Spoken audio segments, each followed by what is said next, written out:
When I was growing up, there was a lot of pride in raza, being Mexican. There was a lot of pride in it, being Chicano. We dress a certain way because clothing is changed so much now that these youngsters are actually don't dress what I perceive as a gang member.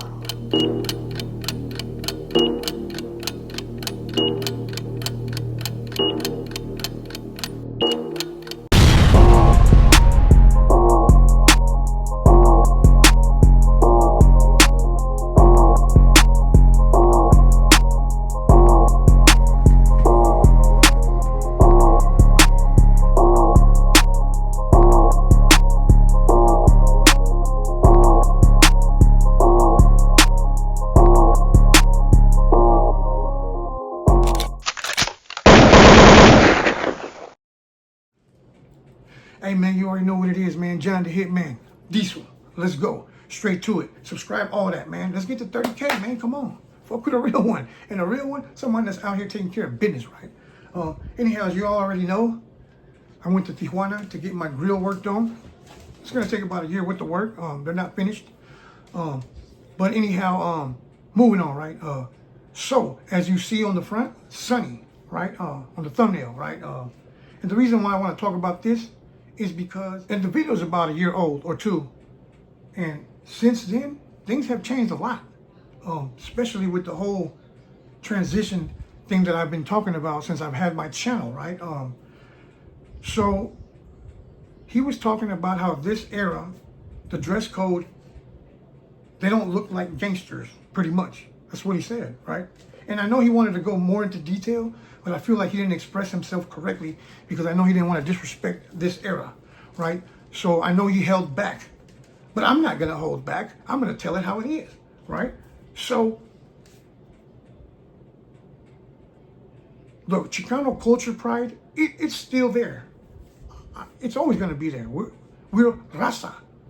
We're always going to be Chicanos, right? We're always going to be Latinos. We're always going to be Hispanics, right? Regardless of how we act and what we do, right? But what he was talking about, the pride thing, how we used to take pride in the way we used to dress, in the way we used to look, right? Times have changed. We don't look like that no more. We don't even talk like that no more. We don't talk like how the raza used to talk back then. This is what I was saying.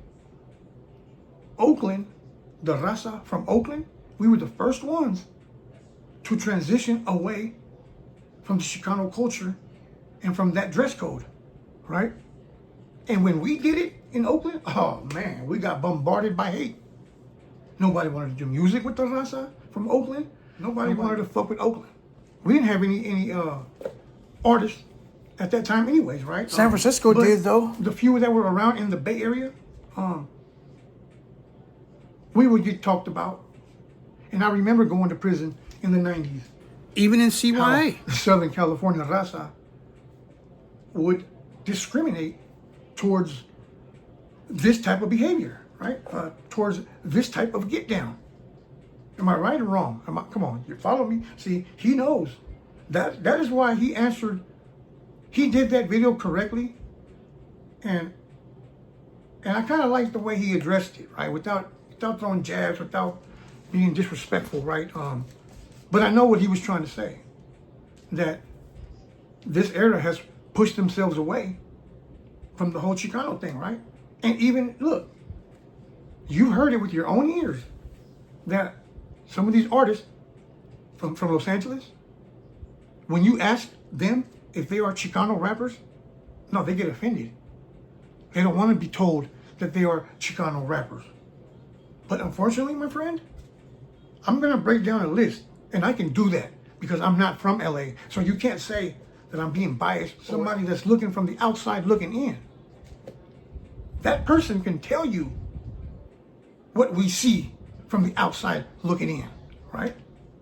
So, with that being said, there's a lot of Southside rappers that still today fall under that Chicano rap. Why? Because of your accent, because of the way you talk, because of the way you sound. You guys are still barely holding on to the little bit of Chicano culture that's still there. LA was the last to transition away from it. You guys are seeing it now. LA is acting black, just like everybody else is. That's no other way to put it. When have you seen East LA wearing braids? When have you seen East LA using the N-word? When? When have you heard the SGV using the N-word? Or getting down the way they get down today, right? It's new, right? And a lot of older heads, they don't like it. They feel disrespected, right? But a lot of them, for example, like Sonny, he's came to terms that this is what it is. Times have changed. We are no longer in those times, right? But why did it take LA so long to make this transition, right? Why did it take them so long? Why? They were the last ones. So there's no other way to put it, but LA was kind of behind when it comes to hip hop. When it comes to real hip hop culture, and I'm not sounding disrespectful, I'm just telling it how it is. Los Angeles was kind of behind with this trend. They were. They were front running though when it came to the Cholo shit, because the Cholo shit and that gang graffiti and the Ben David, that trend lasted a long time, and it started in LA. The lowriders and the bouncing, that stuff came from LA, East LA, right? And they held on to it for as far as they could. But times have changed.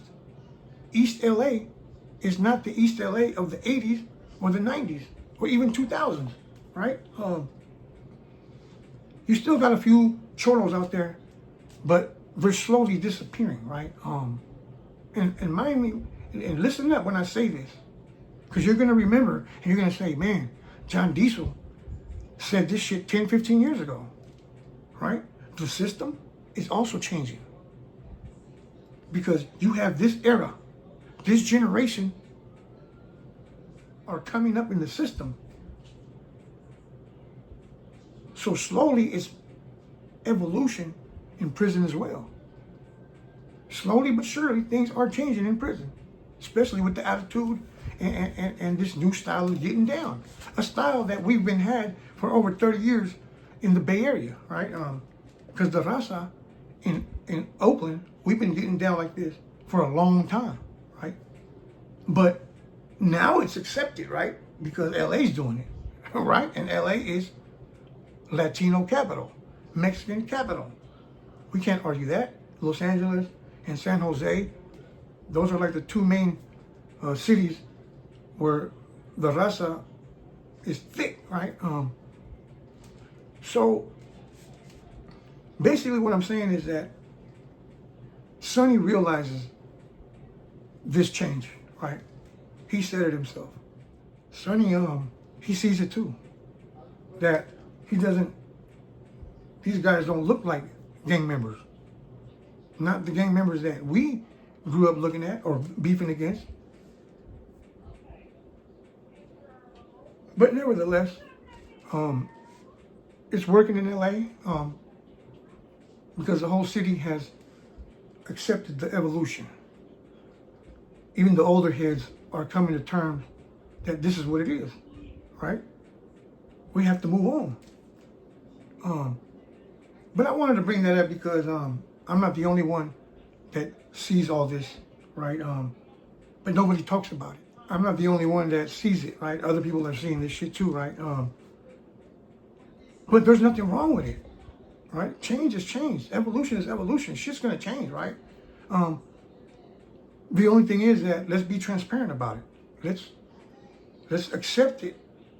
Let's accept the fact that LA was on the late freight, was on the late train, hopping over to this new style, right? Like I said before, a style that we've been getting down in the Bay Area for years. I'm from that era. When I came home from YA, I came home with the Cholo mentality, with the creased down baby cuffs, Cortez, right? As soon as I came home, mid-90s, that whole shit changed. My homies were like, bro, what are you doing? Take that shit off, man. We're past all that. Straight up. And this is when the Jabos came in. The Jabos and the Grant Hills, and the whole dress code changed in the Bay, right? And we're talking late 90s, right?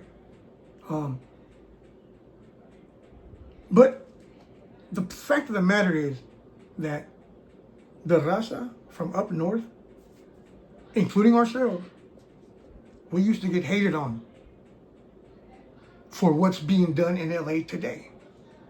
LA themselves used to hate on Northern California Like gacho. for the way they are now getting down, right? So let's talk about that for a second, right? What happened in LA? Why did LA push themselves away from the Cholo shit? What happened to the Chicano culture? It's still there, slightly. The lowriders and the bouncing. But what happened? Somebody help me out in the comment section, man. Because I don't know the full answer. I just know that using the N-word and getting down the way they get down in LA, it's cool now.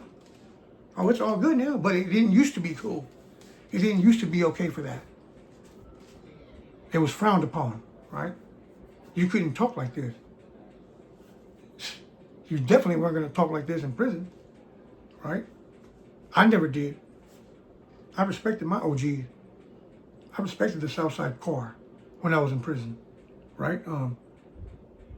But on the streets, it's something else, man. Anyhow, with that being said, what y'all think, man? What happened in LA? What was the reason? What's the root? What's the real reason why Southern California decided to go this route? The Moreno route. The African American route. I think it gives LA a different outlook. Like LA's different, right? Because the Cholo stuff was played out. Even though you still have some Cholo rappers down there. Oh, and I'm gonna give y'all a list. I'm gonna break it down. I'm gonna tell you who's still stuck in the Chicano era, and I'm gonna tell you who still is a Chicano rapper. Don't get mad when your name's on that list, because you are a Chicano rapper. Anyways, man, you already know what it is, man. Johnny the Hitman Diesel, man. I'm gone. Subscribe, man. Bloop, bloop. Shout out to Sonny, you know, and I'm always gonna respect my OGs, right? The era that came before me, I will always, you know, because you got to remember, even though we're not in jail, we're not behind the wall, but I still recognize where I came from and what I went through. And there's still morals behind all that, right? Even though I talk the way I do and I use the N-word and I get down the way I get down, but there's still morals that we have to follow, right? Because deep down inside, yeah, I'm still brown. Straight up, I'm gone.